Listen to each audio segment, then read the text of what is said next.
Good afternoon. That's an absolutely gorgeous day. I haven't went out in it yet because my brother's coming up for dinner tonight. He's over from England, and I said I would do hostess, so I've been in cooking away and doing desserts and stuff. So I'm really busy, so I haven't got the good of the weather. But it made me think about the next topic that I said I would introduce, which is about grief and loss. And the reason it brought loss for me was because when he moved to England many years ago, it was a massive loss for me, because we would be very close, yeah, it really did. I found it very emotionally upsetting and difficult when he left to go to England. But yeah, so I said I would talk about the grief and loss process in relation to disability, but I just want to say before specifically look at the process of grief when connected with disability, that we can experience grief and loss in so many areas of our lives.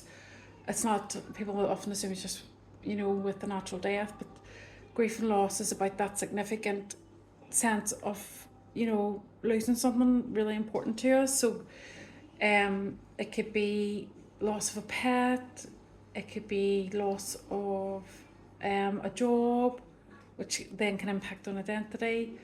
It could be losing your friends. I was just thinking all the kiddies moving into transferring to big school now, and they're all going through that stage of looking forward to the new, but losing probably friends and people they've known for 7 years in primary.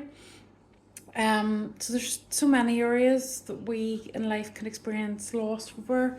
The other one would be, I was like talking to someone I'm very close with recently, and we're just talking about dementia and that loss of personhood, and it's such a big thing for families now, that the person that you knew and loved, you kind of lose them to the dementia and the memory loss, and that's so tough on families, and it can happen at any, doesn't necessarily have to be older people, can be brought on by health conditions and different reasons. So they're all examples of loss that we can experience in our lives, that are very significant, and it's personalised to us as individuals, just the impact of that as well. But I'm going to go on and talk about the stages of grief, specifically in relation to disability, because it's often overlooked that that families at times, as much as we love our children, they go through stages of grief and loss because our children sometimes maybe aren't meeting milestones, or it wasn't really what we had initially prepared for in our parenting journeys. So as much as we love our children, it can invoke a sense of grief, because it's different than the trajectory we had envisaged, but I'll go on and look at that more. But that's just some examples of loss and grief, practical examples. Then I'll explain a few models of grief and loss, and then relate it back to the disability journey for families.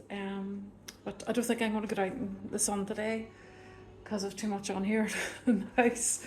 But everybody else, hope you all enjoy it. As I say, we're going to start the covering grief and loss as a subject area for families. So yeah, I'll touch base with you all. Okay, all the best. Bye.